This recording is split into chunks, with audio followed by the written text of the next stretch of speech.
Bismillahirrahmanirrahim. Assalamualaikum warahmatullahi wabarakatuh.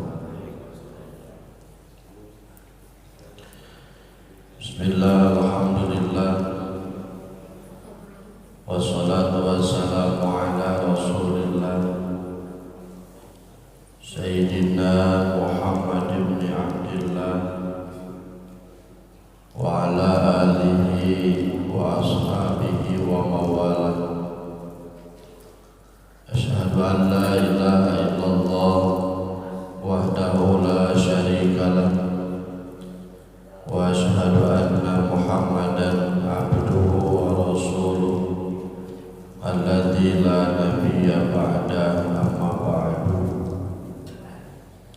Qala al-mu'allif rahimahullahu ta'ala wa nafa'ana bi'ulumihi wa bi barakatihi, amin ya Allah ya rabbal alamin.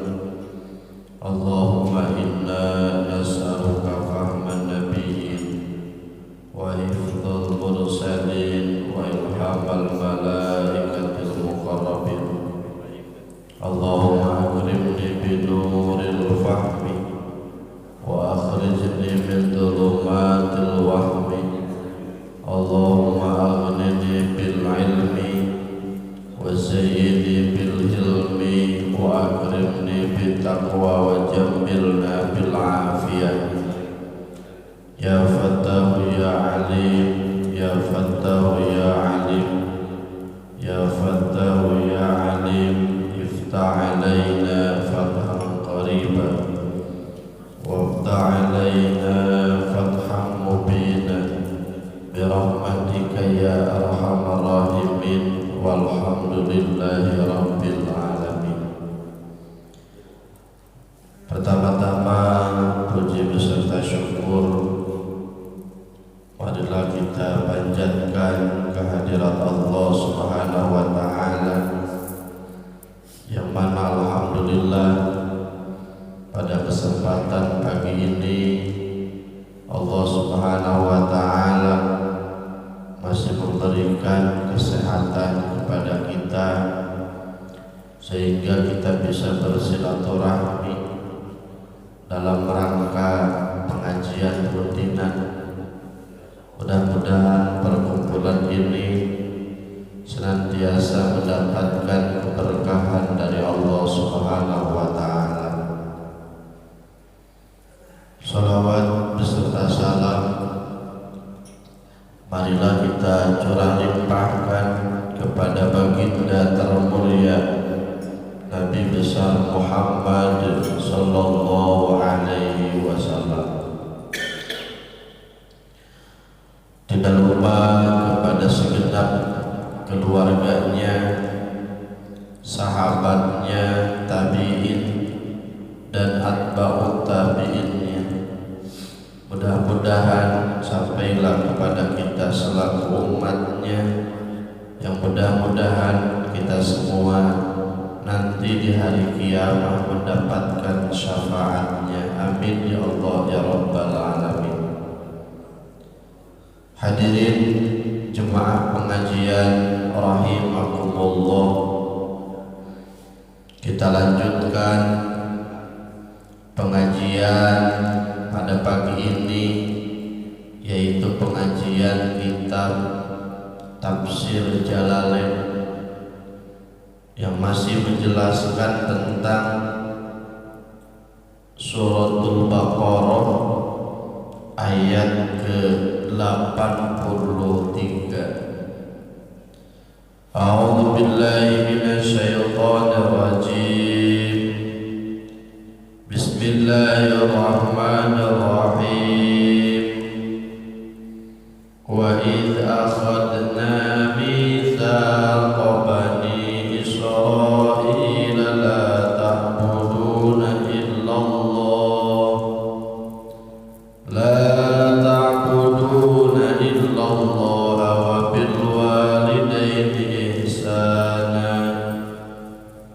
wa bil walidayni ihsana wa dhil qurba wal yatama wal masakin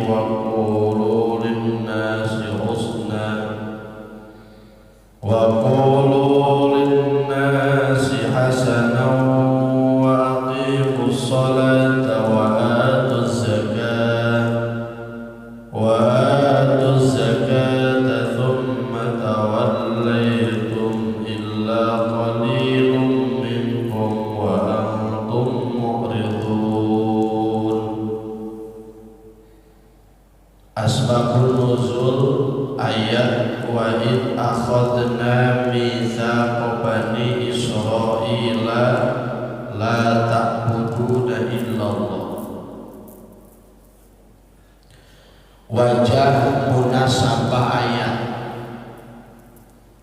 Jadi dalam ayat ini bukan asbabun nuzulnya yang muncul, tetapi wajah munasabah ayat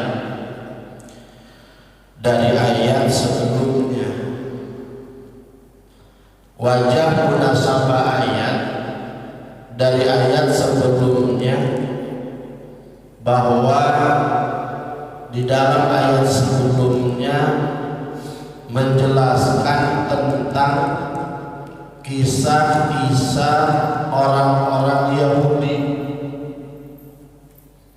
baik yang ada di zaman Nabi Musa ataupun Yahudi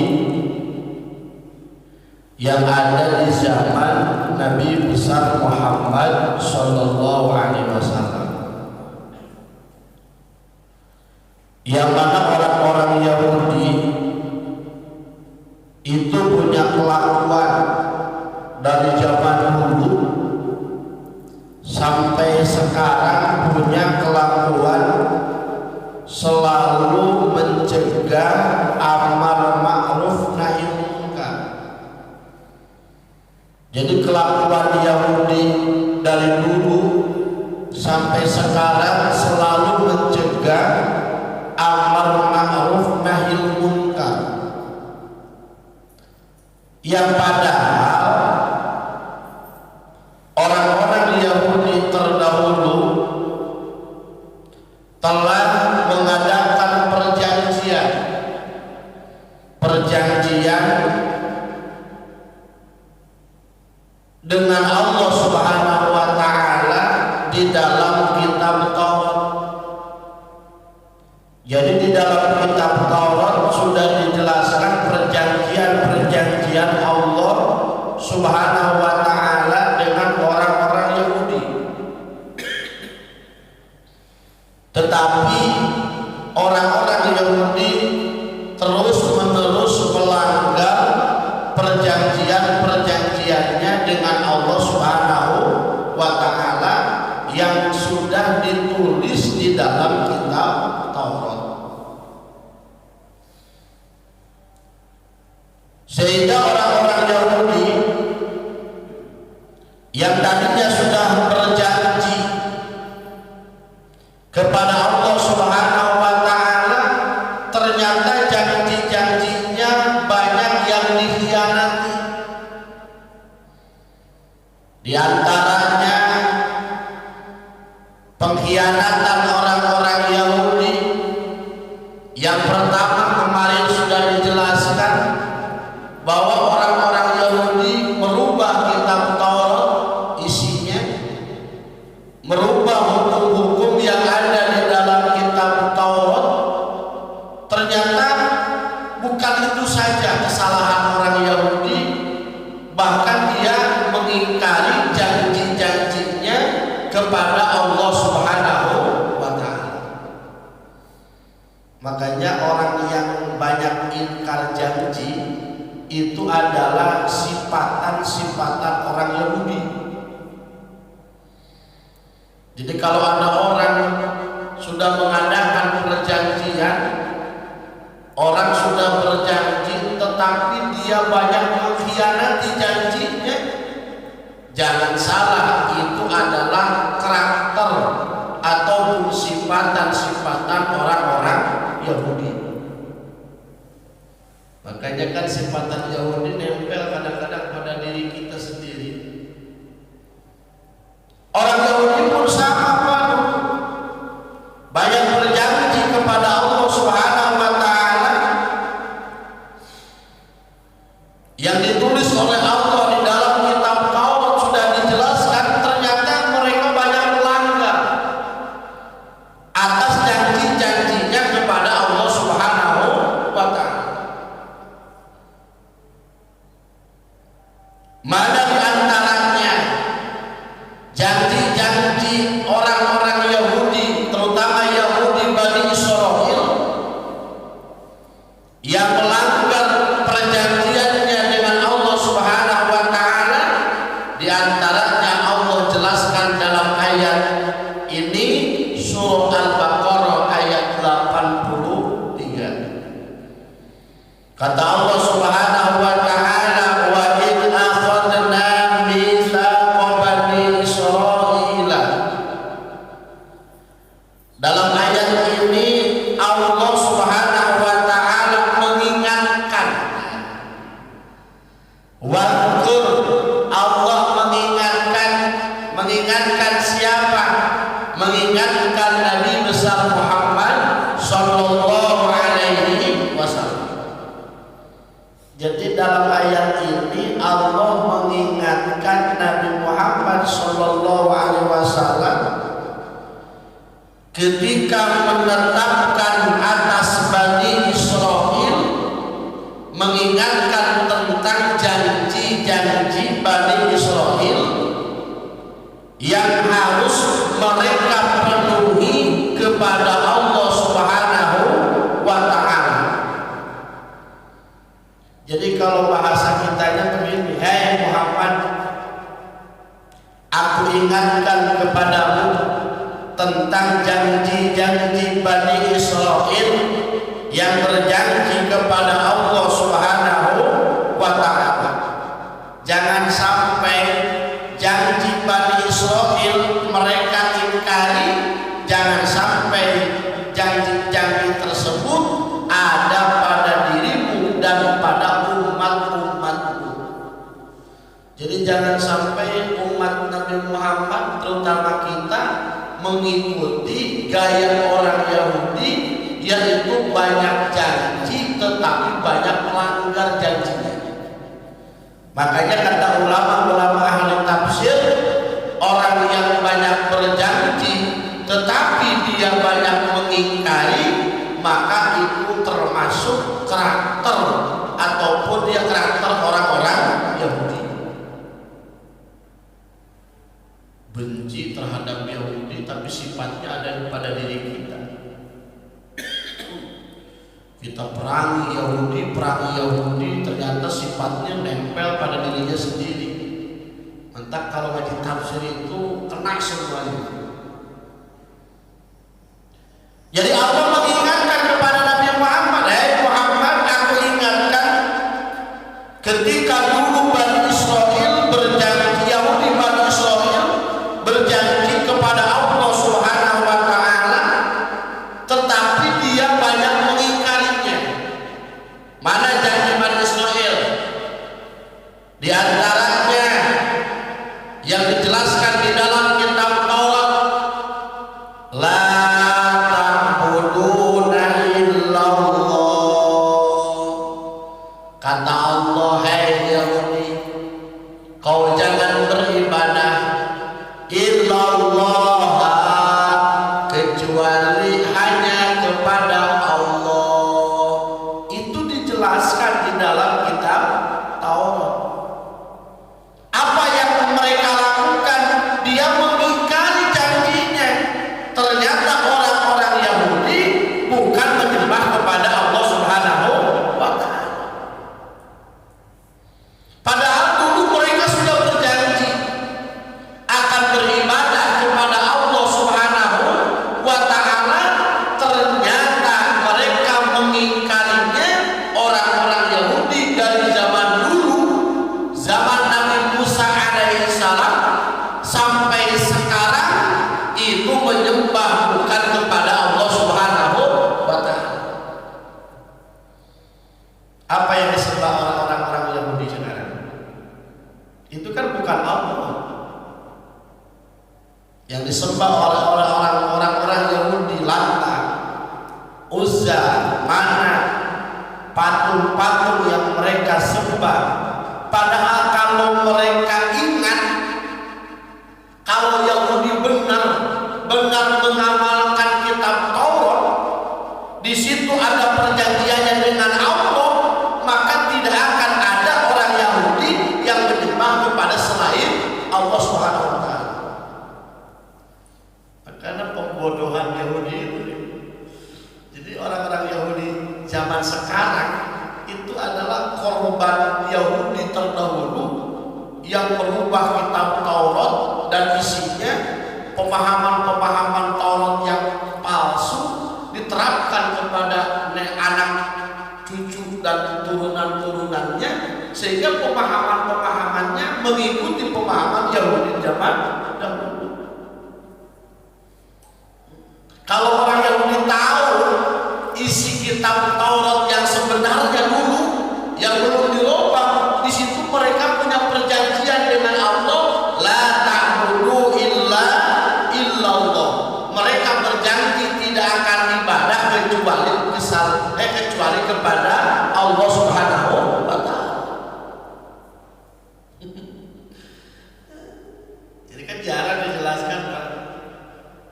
dijelaskan di depan orang-orang Yahudi. Tahu nggak kamu kitab Taurat aslinya? Perjanjianmu dengan Allah, kamu itu tidak akan beribadah kepada selain Allah. Tetapi isi Taurat itu dirubah oleh orang-orang Yahudi, ulama-ulama Yahudi terdahulu. Hukum-hukumnya pun dirubah. Di antaranya yang dirubah adalah hukum-hukum Allah Subhanahu wa taala tentang menuhankan Allah. Entah kalau Yahudi zaman sekarang tahu terhadap kitab isi Taurat yang sebenarnya, maka mereka tidak akan beribadah kepada selain Allah Subhanahu wa taala. Jadi kalau bahasa kerennya orang-orang Yahudi sekarang itu sudah tertipu dengan janjinya sendiri, karena dipalsukan kitab Tauratnya oleh ulama-ulama Yahudi terdahulu. Dikasih pemahaman-pemahaman yang salah, akhirnya sampai sekarang orang-orang Yahudi menyembah bukan kepada selain Allah Subhanahu wa taala. Padahal perjanjian mereka dulu yang dijelaskan di dalam kitab Taurat, mereka punya perjanjian yang pertama kepada Allah, yaitu la ta'buduna illallah. Aku tidak akan beribadah kepada selain Allah Subhanahu wa taala. Karena tidak ada Tuhan selain Allah. Karena Allah itu tidak bisa disekutukan. Di dalam surah An-Nisa ayat 36 Allah mengatakan wa'budullaha wa la tusyriku bihi syai'a. Kata Allah, wa'budu, harus beribadah kalian semua Allah kepada Allah, wa la tusyriku, jangan menyekutukan kalian semua bihi kepada Allah, menyekutukan syai'an kepada sesuatu perkara apapun. Karena menyekutukan itu bukan cuma kepada benda saja yang mati, itu bukan cuma kepada benda yang hidup, tetapi kepada apapun itu tidak boleh kita menyekutukan Allah Subhanahu wa taala. Kalau orang Yahudi menyekutukan Allah kepada patung, kalau orang Majusi menyekutukan Allah kepada api. Ya kalau kita menyekutukan Allah kepada apapun, apa bedanya dengan orang-orang Yahudi? Ada orang yang menyekutukan batu ali, ada orang yang menyekutukan Allah dengan keris. Ya apa bedanya? Makanya Allah di dalam Al-Quran bukan kepada patung saja. Wa'budullaha wa la tusyriku bihi syai'a. Beribadahlah kalian semua kepada Allah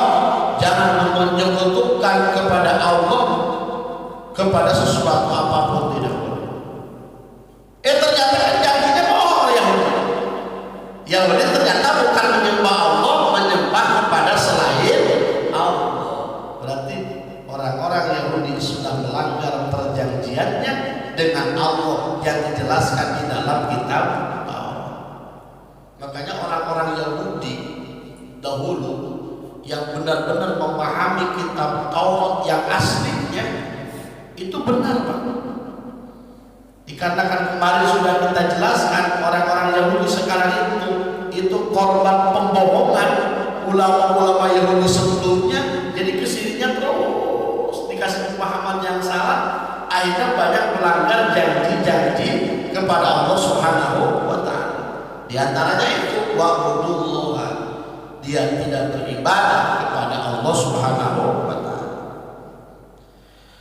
Padahal Allah Subhanahu wa Ta'ala utus seluruh utusan-utusan Allah sebelum kita semua itu semuanya diberikan wahyu oleh Allah untuk menyampaikan bahwa tidak ada Tuhan kecuali Allah dan kita harus beribadah kepada Allah Subhanahu wa Ta'ala. Dalam surah Al-Anbiya ayat 25 Allah menyatakan wa ma arsalna min qablika min rasulin illa nuhiya ilaihi annahu la ilaha illa ana fa'budun. Wa ma arsalna min qablika, tidak aku mengutus utusan-utusan sebelum kalian, illa nuhiya ilaihi, kecuali semuanya diberikan wahyu oleh kami Allah untuk menyampaikan la ilaha, tidak ada Tuhan kecuali Allah, ana fa'budun, maka kita harus beribadah kepada Allah Subhanahu wa Ta'ala. Dari mulai nabi-nabi Allah, utusan-utusan Allah, dari mulai Nabi Adam sampai akhir zaman, itu semuanya diutus oleh Allah untuk mengajak manusia beribadah kepada Allah Subhanahu wa Ta'ala. Ternyata orang-orang Yahudi tidak melakukan hal tersebut, dan ternyata mereka sekarang menyembahnya bukan kepada Allah Subhanahu wa Ta'ala. Itu sudah melanggar perjanjian. Sudah melanggar perjanjiannya kepada Allah Subhanahu wa Ta'ala. Kalau tahu Yahudi kitab Taurat yang aslinya nggak ada yang nyembah patung, pasti menyembah Allah semuanya. Karena dia tidak tahu kitab Taurat aslinya. Taurat sekarang pun yang ada pada pendeta-pendeta Yahudi sekarang itu kan sudah dirubah semuanya. Setelah orang-orang Yahudi mengadakan perjanjian kepada Allah, diperintahkan oleh Allah la ta'budu illallah, maka yang kedua Allah Subhanahu wa Ta'ala memerintahkan wa ahsinu bil walidaini ihsana, kalian semua harus berbakti, berbuat kebaikan kepada kedua orang tua kita. Jadi tadi perintahannya perintahan langsung, perjanjiannya dengan Allah. Yang kedua kepada manusia, terutama harus kita melakukan kebaikan kepada kedua orang tua kita. Lalu ada yang bertanya, kenapa orang tua kita harus kita muliakan? Wa bil walidaini ihsana. Dijawab sama para ulama, karena orang tua kita adalah orang-orang yang dititipkan oleh Allah untuk mewujudkan manusia-manusia yang lainnya, sehingga keluarlah manusia itu syariatnya Allah titipkan kepada kedua orang tua kita. Tidak akan ada kita secara syariat kecuali tidak ada kedua orang tua kita. Kan Allah itu menciptakan manusia itu syariatnya melalui kedua orang tua kita, sehingga secara syariat kita tidak akan ada, tidak akan lahir kecuali adanya ibu dan bapak kita. Makanya Allah menyandingkan perintahannya kepada dirinya, edarnya, lalu Allah memerintahkan kamu harus berbakti kepada kedua orang tua kamu yang menjadikan sebab adanya kamu. Berarti tanda syukur ya. Rabbi awzi'ni an ashkura nikmataka allati an'amta alayya wa an walidayya wa an a'mala shalihan tarda aslih li fi dzurriyyati wa bil walidaini ihsana. Salah satu bentuk syukurnya kita kepada Allah Subhanahu wa ta'ala dengan cara memuliakan kedua orang tua kita. Bagaimana caranya? Wabil walidaini ihsana dijelaskan sama para ulama ahli tafsir, di antaranya yang dimaksud wabil walidaini ihsana adalah pertama mengasihi kedua orang tua kita, yang kedua memelihara, yang ketiga menjaga, yang keempat menuruti kemauannya kedua orang tua kita selama kemauannya tidak bertentangan dengan syariat. Jadi birrul walidain ataupun bahasa lainnya wabil walidaini ihsana adalah pertama mengasihi, kedua memelihara, ketiga menjaga, yang keempat menuruti kemauannya. Itulah yang dimaksud wabil walidaini ihsana.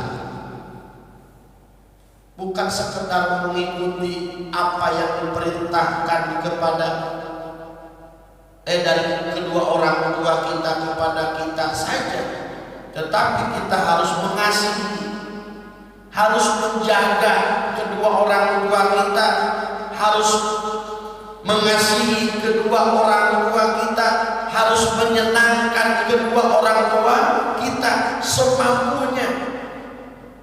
Karena kita bersyukur dengan adanya orang tua kita, kita ada di alam dunia ini. Orang sekarang itu kebanyakan menganggapnya wabil walidaini ihsana cuma ngasih uang saja. Udah, jadi sudah ngasih uang, udah birrul walidain.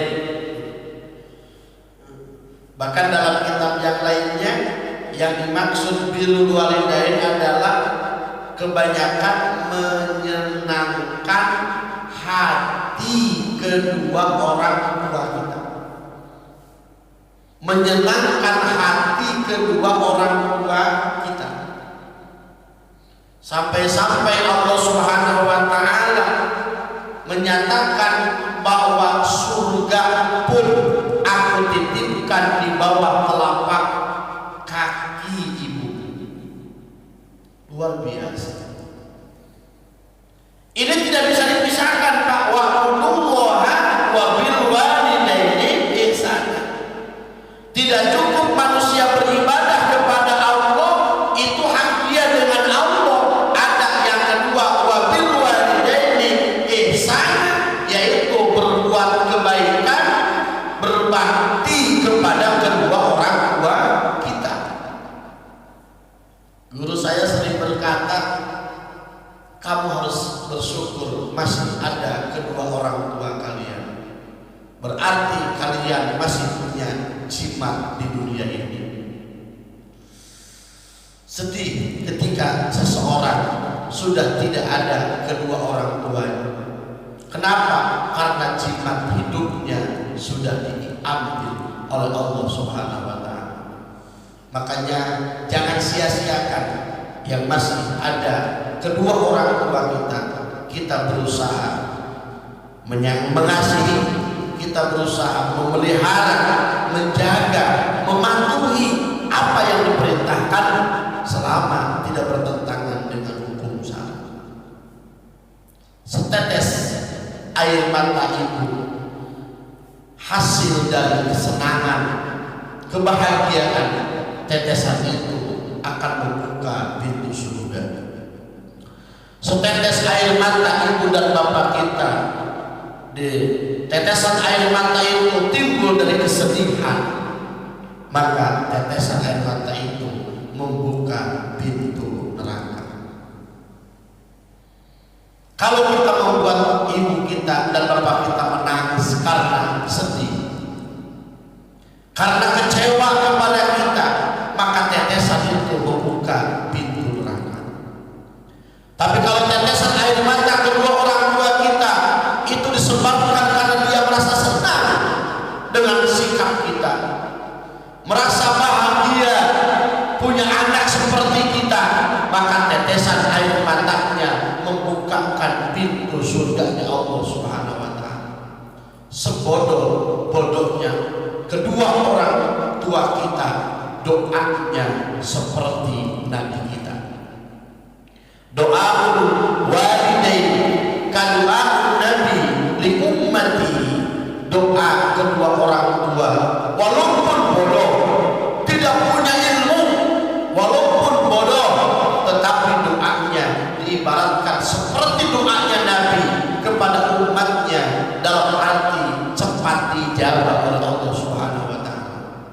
Tidak ada kesuksesan seorang anak kecuali di situ ada doa kedua orang tuanya. Jadi tidak ada anak yang sukses, Pak, kecuali itu semua adalah doa dari ibu dan bapak kita yang selalu mendoakan anaknya. Makanya kalau ada anak tidak ingat kepada orang tuanya, dia sudah sukses, wah itu orang yang nggak tahu balas terima kasih. Tidak ada kesuksesan seorang murid kecuali itu doa dari gurunya. Tidak ada kesuksesan seorang anak kecuali doa kedua orang tuanya. Makanya Allah Subhanahu wa Ta'ala menanamkan kasih sayang kepada ibunya terhadap anaknya. Dari mulai anaknya dilahirkan, dari mulai anaknya tidak bisa apa-apa, kasih sayang Allah berikan kepada ibu dan bapaknya, sehingga ibu dan bapaknya selalu menyayangi anaknya kondisi apapun. Kita belum bisa makan dulu, ibu bapak kita yang menyuapi kita. Kita belum bisa mandi dulu, ketika kecil ibu dan bapak kita yang memandikan kita. Dulu kita BAB tidak bisa cebok sendiri, ibu dan bapak kita yang membersihkannya. Kenapa seperti itu? Allah tanamkan kasih sayang ibu dan anak kepada ibu dan bapak kepada anaknya, sehingga tidak ada ibu dan bapak yang tidak menyayangi anaknya. Makanya balasan kita, tanda syukur kita kepada Allah, wabil walidaini ihsan. Bahkan dalam hadis ada yang bertanya, qultu ya Rasulullah. Ada yang bertanya, ya Rasulullah, ail a'malu afdalu? Amal apakah yang paling afdal? Qala, Nabi Muhammad berkata, as-salatu ala waqtiha. Amal yang paling baik adalah sholat awal waktu berjamaah. Akhirnya sahabat bertanya, qultu, bertanya kembali, summa ayyun, lalu apa lagi ya Rasulullah? Nabi Muhammad berkata, qala birrul walidain. Amal yang paling afdal yang kedua adalah birrul walidain, memuliakan kedua orang tua kita. memberikan kesenangan kepada kedua orang tua kita. Akhirnya untuk sahabat bertanya lagi, summa ayyun, lalu apa lagi ya Rasulullah? Qala, Nabi Muhammad berkata, al jihadu fi sabilillah, jihad di jalan Allah. Ternyata jihad itu pahalanya besar. Orang yang jihad mati pun syahid, tetapi itu nomor ketiga setelah birrul walidain. Posisinya al-jihad fisabilillah itu setelah birrul walidain. Makanya kata para ulama, kalau kita mau berjihad di jalan Allah, kita harus pamit dulu kepada kedua orang tua kita. Ketika orang tua kita memberikan izin, baru kita berangkat. Kalau orang tua kita tidak memberikan izin, kita jangan berangkat walaupun ke medan perang. Jadi jangan sampai kita jihad tidak izin sama orang tua. Jangan sampai kita jihad tidak diridhoi sama orang tua. Tanya dulu dalam hadisnya, birrul walidain itu lebih utama daripada al-jihad fi sabilillah. Maka seorang anak mau melakukan apapun seharusnya kita bilang dulu, izin dulu kepada kedua orang tua kita. Diizinin berjihad, oke. Tidak diizinin, jangan. Ustaz, kan jihad itu pahalanya besar, lebih besar birrul walidain.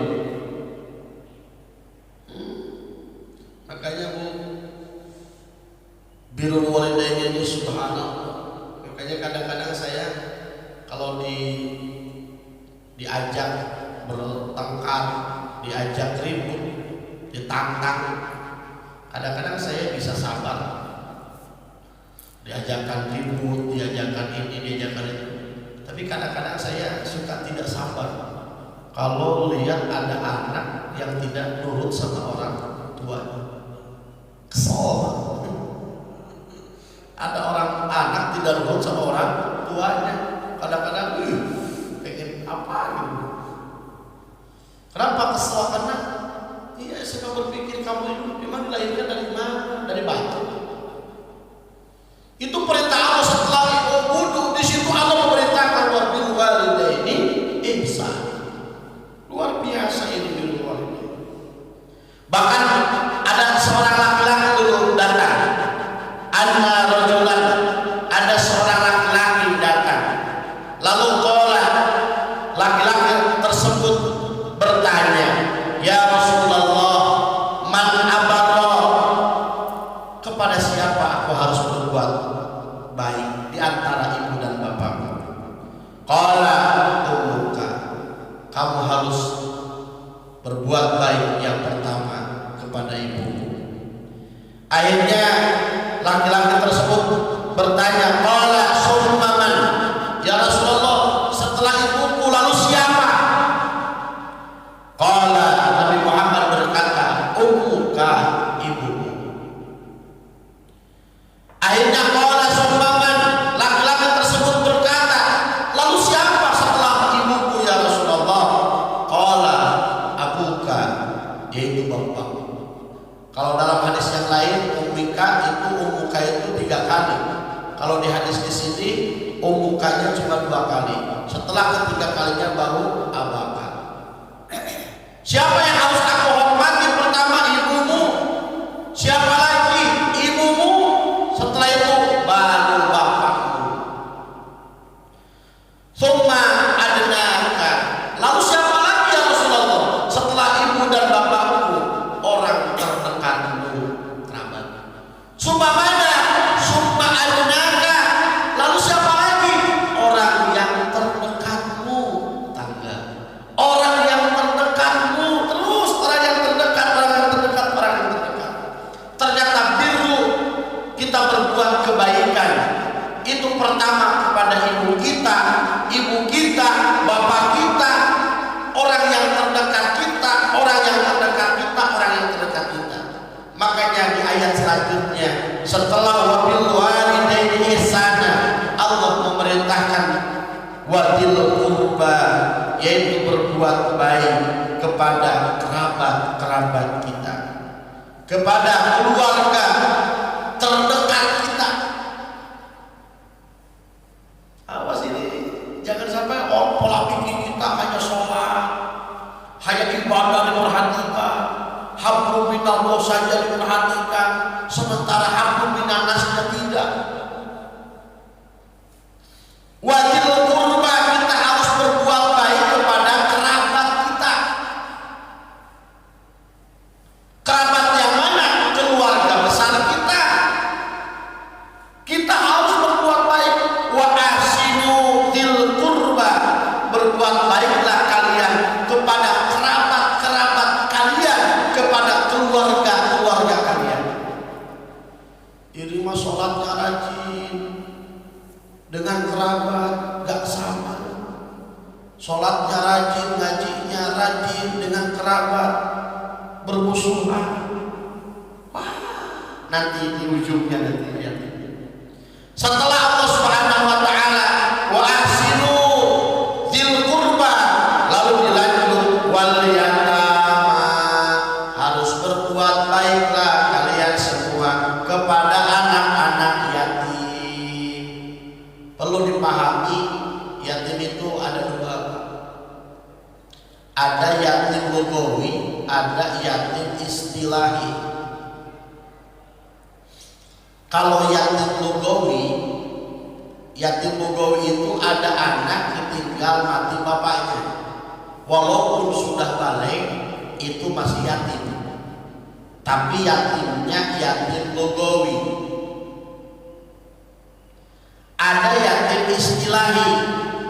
Kalau yatim istilahi yaitu anak ditinggal bapaknya tetapi sebelum balik.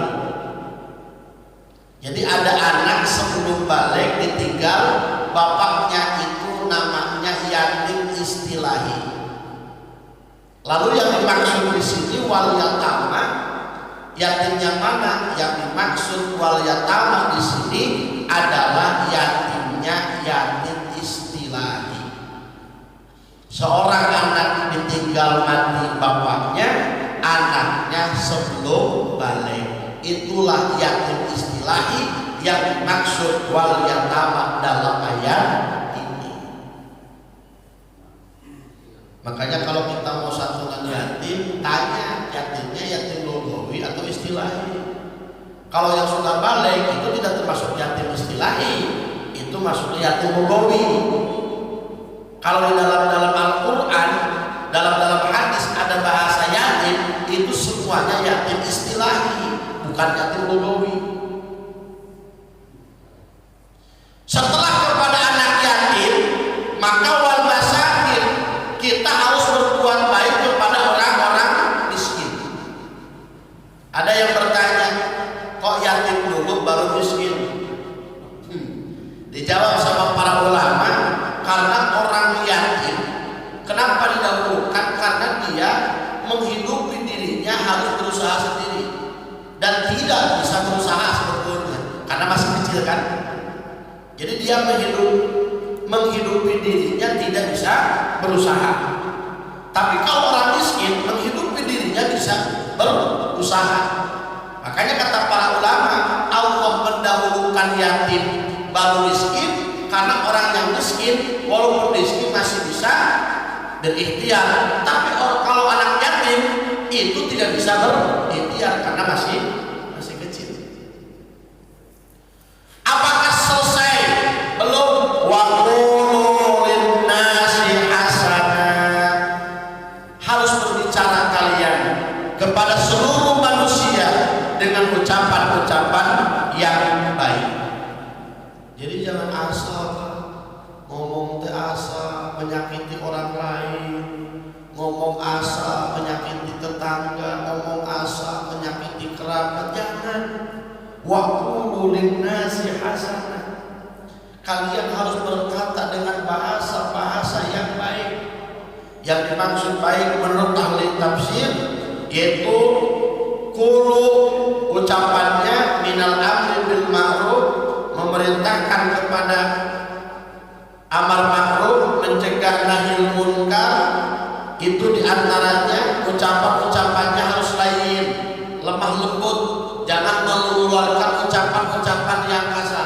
sholatnya rajin, ngajinya rajin, dengan kerabatnya baik, dengan tetangganya baik, tapi omongannya menyakitkan. Tapi omongannya menyakitkan. Itu tidak termasuk dalam ayat ini. Wa qulu lin-nasi hasanah. Kalian harus berkata dengan kata-kata yang baik. Makanya baginda Rasul menyatakan, kalian kalau tidak bisa kalian menjaga ucapanmu, uskut la tatakallam, jangan banyak berbicara lah, karena banyak berbicara itu adalah sumber kerusakan. Orang-orang dulu itu rusak, hancur orang-orang dulu itu dengan 3 perkara. Di dalam hadis dijelaskan, pertama banyak ngomong, kedua banyak makan, ketiga banyak tidur. Itu rusaknya orang-orang terdahulu sebelum kita, hancurnya orang-orang terdahulu sebelum kita itu karena 3 faktor. Dalam mustalah hadis dijelaskan, pertama banyak ngomong, kedua banyak makan, ketiga banyak tidur.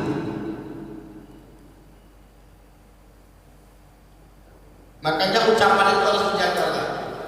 Tentang kalau kita tidak bisa menjaga ucapan kita, mendingan jangan berbicara, uskut, berdiam, daripada ngomong menyakitkan orang lain. Celetuk teh ngomong, nyeri hati. Jaga ucapan. Setelah itu baru Allah Subhanahu wa taala memerintahkan wa aqimus sholata, baru memerintahkan salat, wa atuz zakat, mengeluarkan zakat.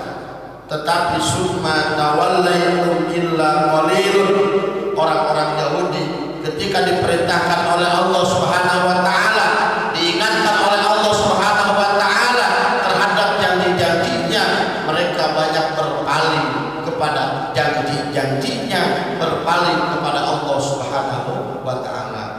Barang siapa yang bisa mengamalkan ini, kata para ulama, orang tersebut termasuk orang yang soleh. Sementara orang yang soleh adalah orang yang dijamin oleh Allah masuk surga. Dijelaskan dalam suratul Fatihah, siratal ladzina an'amta alaihim, isinya yaitu minal anbiya wasyuhada wassolihin.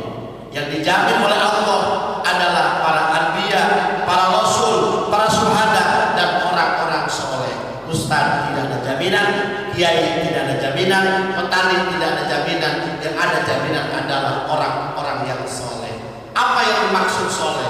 Yang dinamakan soleh adalah hukukun min hukukillah, hukukun min hukukil adami. Orang yang melakukan seluruh hak-hak Allah dan melakukan seluruh hak-hak dengan manusia, baik hubungan dengan Allah, baik hubungan dengan manusia. Itulah orang yang soleh. Ibadahnya hebat, kepada orang tuanya hebat, kepada tetangga kerabatnya hebat, kepada anak yatimnya hebat, kepada orang miskin hebat. Ucapannya dijaga, sholatnya dijaga, zakatnya dijaga. Maka orang-orang tersebut dia akan menjadikan dirinya menjadi soleh yang mendapatkan jaminan dari Allah Subhanahu wa taala tentang an'amta alaihim, nikmat-nikmat dari Allah Subhanahu wa taala. Ulah ieu Pak, jelema teh salatna rajin, zikirna rajin, ibadahna rajin, tapi jeung tatanggana goreng can soleh. Ngajina pinter. Ieu pinter ngajina. Ngajina pinter, ibadahnya hebat, tetapi dengan tetangganya enggak akur, dengan keluarganya enggak akur, ribut, itu belum termasuk orang yang soleh. Jadi orang yang soleh adalah orang yang mengamalkan hukukillah, hak-hak dengan Allah, wa hukukil adami, perpaduan antara hakullah dengan hakul adami. Itulah yang dimaksud soleh. Jadi pola pikir kita jangan hayo ibadah terus, tetapi dengan manusia kita jelek, itu belum termasuk soleh. Ataupun ada orang dengan manusia baik, tetangganya baik, sholat kagak, ngaji kagak, ibadah kagak, Ingat, di dalam patokan-patokan ulama yang dinamakan soleh adalah perpaduan antara hakullah dan hakul adami, itu yang dinamakan soleh. Satu kali lagi, orang yang soleh dijamin oleh Allah di dalam ayat siratal ladzina an'amta alaihim. Kalau tidak termasuk soleh berarti dijamin ghairil maghdubi alaihim waladhdallin. Kita akan celaka kalau tidak mencetak diri kita menjadi orang yang soleh. Mungkin itu saja yang perlu saya sampaikan. Mohon maaf atas kesalahannya. Ada benarnya tuntunan dari Allah, ada salahnya kesalahan pribadi saya, mohon maaf dan maklum. Intinya, orang yang banyak berjanji, banyak melanggar, itulah orang mengikuti karakter orang-orang Yahudi. Ada benarnya tuntunan dari Allah, salahnya kesalahan pribadi, mohon maaf atas segala kekurangannya. Wallahul muwaffiq ila aqwamit thoriq. Assalamualaikum warahmatullahi wabarakatuh.